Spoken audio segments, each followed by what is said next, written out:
Hi, good morning, காலை வணக்கம். எல்லாரும் எப்படி இருக்கீங்க? இன்னைக்கு ஒரு ஃபேமஸ் பர்சன், ஒரு ஃபேமஸ் உமன், ஒரு போல்டு உமன், ஒரு பொண்ணு எந்த அளவுக்கு தைரியமாக இருக்கணும் அப்படின்றத அவங்கள பார்த்து தான் கற்றுக்கணும். Yes, the famous woman Nirmala Sitharaman அவங்கள பற்றி தான் நான் பேச போகிறேன். அதுக்கு முன்னாடி என்னோடய சேனலை கொஞ்சம் லைக் பண்ணுங்கள், சப்ஸ்கிரைப் பண்ணுங்கள், முடிஞ்சால் கமெண்ட் பண்ணுங்கள். வாங்க டாபிக்குள்ளே போகலாம்.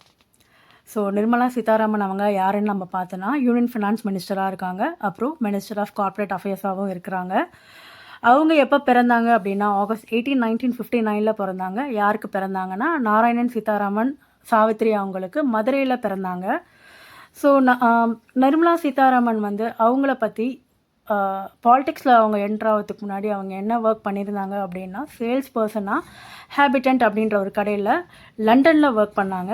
அதுக்கப்புறமா பார்த்தோம் அப்படின்னா இன்ஜினியர்ஸ் அசோசியேஷன் அப்படின்ற இடத்துல அசிஸ்டண்ட்டாக அவங்க ஒர்க் பண்ணிக்கிறாங்க. அதே போல் பிடபிள்யூசி that is PricewaterhouseCoopers அப்படின்ற இடத்துல சீனியர் மேனேஜராக அவங்க ஒர்க் பண்ணியிருக்காங்க. அதே போல் நேஷ்னல் கமிஷன் ஃபார் உமன்லேயும் மெம்பராகவும் இருந்திருக்காங்க. எப்போ அவங்க பாலிடிக்ஸில் என்ட்ரு ஆனாங்க அப்படின்னா 2006 என்ட்ரு ஆனாங்க. மெம்பராக என்ட்ரு ஆனாங்க. எதுலன்னு பார்த்தோன்னா Bharatiya Janata party that is பிஜேபியில் அவங்க பாலிடிக்ஸில் என்ட்ரு ஆனாங்க. அங்கே வந்து பேச்சாளராக இருந்திருக்காங்க. யாருக்குன்னா நரேந்திர மோடி கேபினெட்டில் 2014 ஒரு ஸ்போக்ஸ் பர்சனாக அவங்க இருந்திருக்காங்க. அதுக்கப்புறமா ஜூன் 2014 சீதாராமன் அவங்க வந்து ராஜ்யசபா எம்பியில் ஆந்திர பிரதேஷில் எலெக்ட் பண்ணாங்க. 2016 மேல வந்து கர்நாடகாவில் சீட் வாங்கினாங்க ராஜ்யசபா எலெக்ஷன்ஸில். அதுக்கப்புறமா அவங்க வந்து மினிஸ்டர் ஆஃப் கார்ப்பரேட் அஃபேர்ஸ் அப்படின்ட்டு ஒரு பதவியை அவங்க சர்வ் பண்ணாங்க. அப்புறமா 2017 செப்டம்பர் 3 வந்து மினிஸ்டர் ஆஃப் டிஃபென்ஸாக அவங்க அப்பாயிண்ட் ஆனாங்க. அதே போல் May 31, 2019 finance and corporate affairs மினிஸ்டரில் ஃபுல் டைம் ஃபீமேல் ஃபினான்ஸ் மினிஸ்டராக அவங்க ஒர்க் பண்ணாங்க and minister for commerce and இண்டஸ்ட்ரியில்.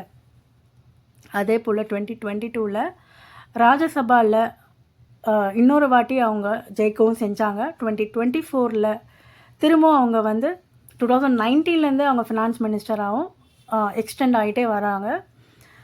அதுக்கப்புறம் பார்த்தோம் அப்படின்னா மோடி 3.0 கேபினெட்டில் மினிஸ்டர் ஆஃப் ஸ்டேட் என்னென்னா மினிஸ்டர் அண்ட் கார்ப்பரேட் அஃபேர்ஸ் மினிஸ்டராகவும் அவங்க பதவி வகிக்கிறாங்க. அதுக்கப்புறம் அவங்க ஹஸ்பண்ட் யார், அவங்க பர்சனல் லைஃப்பில் அவங்களோட ஹஸ்பண்ட் பேர் வந்து பரக்கலா பிரபாகர். அவர் வந்து அவங்களுக்கு ஒரு டாட்டர் இருக்காங்க. அவங்க யாருன்னா பரக்கலா வாங்மயி.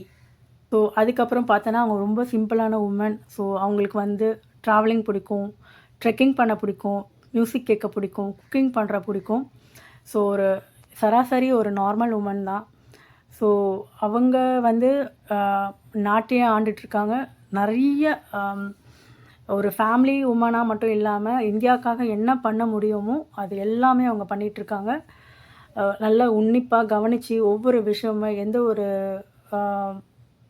அதாவது ஒரு நார்மலாக ஒரு ஹியூமன் ஒரு உமன் வந்து வீட்டில் வேலை பார்க்குறாங்க, ஒரு கம்பெனியில் போய் வேலை பார்க்குறாங்க அப்படின்னாலே அவங்களால வந்து கரெக்டாக ஒரு கான்சன்ட்ரேட் பண்ண முடியாது. பட் இவங்க வந்து நிறைய பதவி வகிச்சுக்கிறாங்க, நிறைய பதவியில் இருந்திருக்காங்க.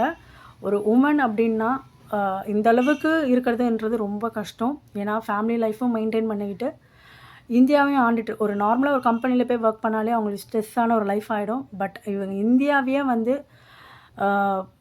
ஒரு ஆட்டி படைக்கிறாங்க. இந்திரா காந்தி மேம்க்கு அப்புறம் இவங்க தான் வந்து ஒரு பெஸ்ட்டான உமன் அப்படின்னும் சொல்லப்படலாம். ஸோ இவங்கள பற்றி பேசினதில் எனக்கு ரொம்ப பெருமையாகவும் இருக்குது, ரொம்ப சந்தோஷமாக இருக்குது. மீண்டும் நாளைக்கு இன்னொரு டாப்பிக்கோடு நான் உங்களை சந்திக்கிறேன். நன்றி, வணக்கம்.